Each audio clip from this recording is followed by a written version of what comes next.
Almshouse Museum, located on 9 Mile Road in eastern Henrico, has had a long and interesting history. The house, originally a two-room building, was constructed around 1820 and was called High Meadow. In 1862, General Robert E. Lee used the house as his first headquarters after taking command of the Army of Northern Virginia. While Lee's residency is the most known event to happen here at Almshouse due to its national significance, it's not the only story these walls hold.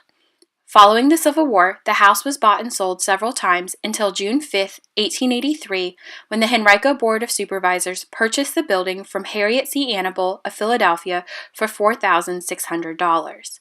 As the deed states, the county purchased the house and surrounding 65 acres to serve as the almshouse.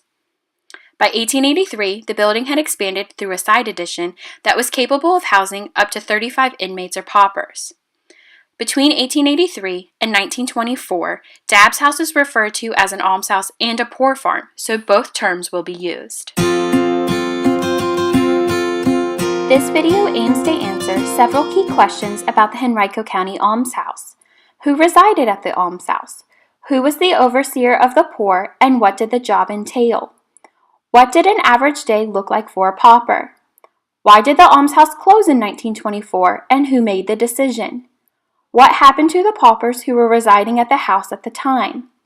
By answering these questions, we will have a better understanding of how poverty was handled during the early 20th century and have a glimpse of the people whose lives were impacted by social welfare during the period. Mary, Joseph, Edward, Henry, Lucy, and Susan. These are the 7 men and women listed as inmates residing at Almshouse on the 1920 census. Henrico utilized one almshouse to serve the county's African American and Caucasian citizens. As the census indicates, there were 4 white inmates, the York family and Henry Hall, and 3 African American inmates, Henry Gray, Lucy Tyler, and Susan Holmes. It is unclear, however, how integrated the living quarters were. A 1924 plat of the property indicates that the house was accompanied by 2 other structures. It is possible that African American inmates resided in one of these structures or were separated within the living space of the main house. As will be discussed later, instruction manuals for almshouse management outline different ways of creating or maintaining racial segregation within the institution.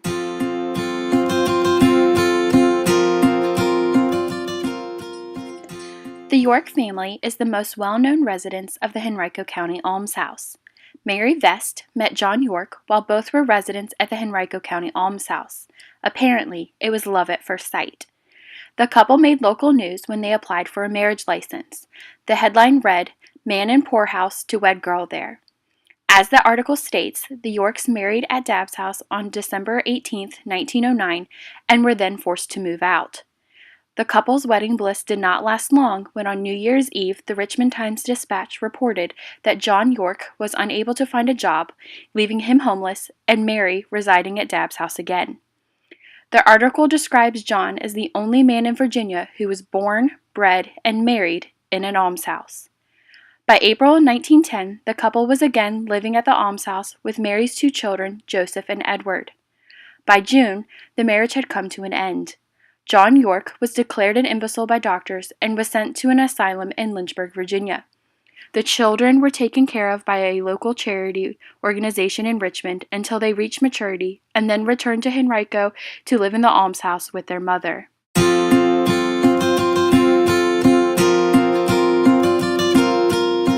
Now that we know who lived at the poor farm, let's look at what an average day might look like for a pauper. As illustrated by historians such as Elna Green, labor within almshouses was often divided based on gender. Women were responsible for tasks that were considered domestic, such as cooking, cleaning, and sewing. Able-bodied women might help with more agriculturally based chores, such as dairy production. Men were usually responsible for more labor-intensive tasks, such as planting crops, cutting down trees, and burying residents who had passed away. Older men tended to struggle more with the task expected of them than older women due to the physically demanding nature of the labor. The keeper of the poor, then, was responsible for assigning each inmate a chore or chores that were within their ability. The keeper of the poorhouse, John H. Apperson, was also required to live there along with his wife Agnes and their 3 children, Richard, Mabel, and Benjamin. Apperson was responsible for the day-to-day management of the poor farm, meaning he was in charge of ordering supplies, overseeing the inmates' labor, maintaining order, and as instruction manuals for the time indicate, maintaining a social and racial hierarchy within the institution.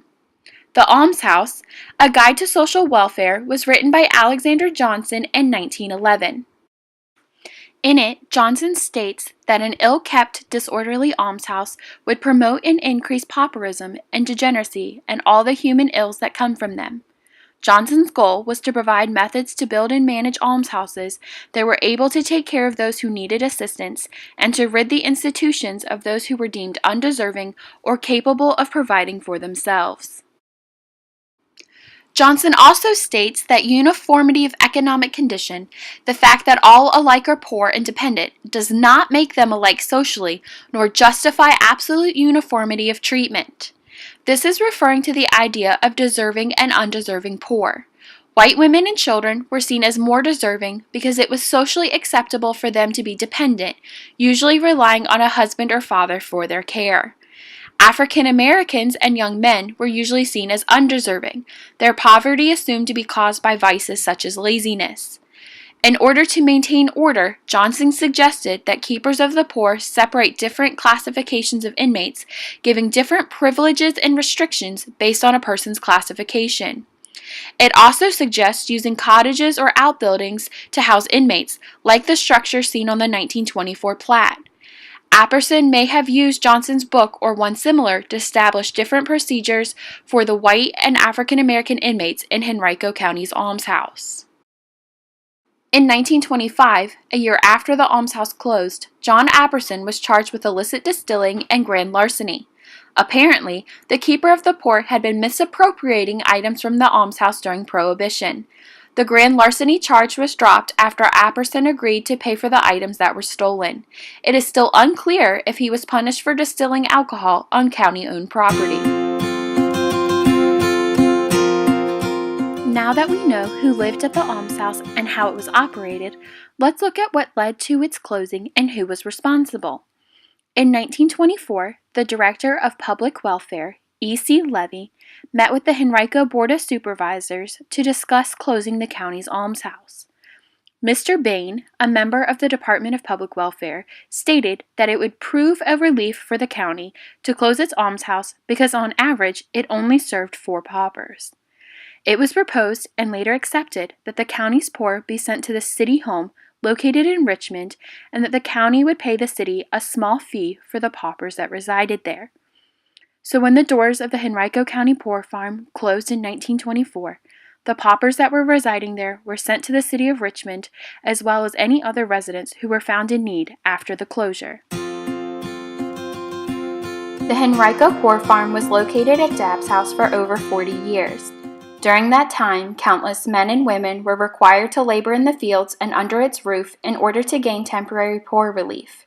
Men such as John Apperson were responsible for running the institution, overseeing the daily operations. These walls saw the much talked about wedding of 2 paupers, John and Mary York, held the secrets of a keeper of the poor who was illegally distilling alcohol, and many other secrets and mysteries that have yet to be discovered. When the poor farm closed, the county placed an advertisement in the Richmond Times-Dispatch announcing the building would be sold. It is unclear why this never happened. During the 30s, the county used the building as a rental property. In 1941, Henrico County Police used the building as a headquarters, and it would remain a police station until 2005. Dabb's house has been a county-owned property since the county purchased it in 1883 to serve as an almshouse, and it has continued to serve its citizens in a variety of ways ever since.